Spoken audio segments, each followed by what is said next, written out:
Benji, pleasure to have you here. Thanks for coming down. Obviously, what was a very successful season for the Panthers 2s. How did you find it this season? Well, we got off onto a disappointing bit of form. With our first game of the season, we lost 5-2 to the Brighton men's third team in our only cup tie of the year, which meant we were out the cups for the rest of the year. And our bad run of form continued with one loss and a draw in our next two games. But as team cohesion grew, we went unbeaten for the rest of the year, and we ended up winning the league with one game in hand. And I finally got my hands on a bit of silverware, my first bit of silverware as a Panthers player.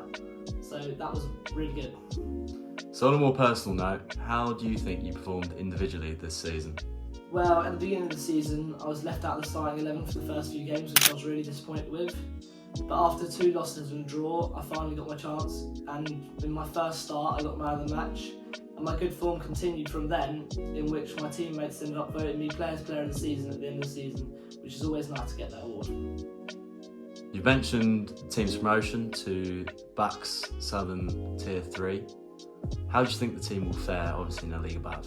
Well, I played in this league last year, and although it is a step up, I don't think the team will be out of their depth, given how well we played this season and how we did dominate a lot of the teams in our league this season. I think we're well prepared for this jump up, and hopefully we'll be able to get promoted again to the Southern Tier 2 league.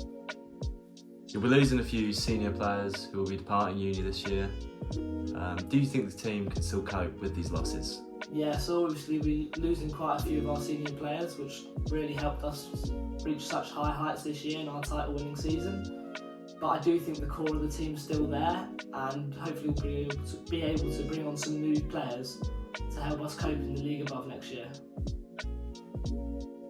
So the season obviously finished well over a month ago now, with it not restarting until September, October time.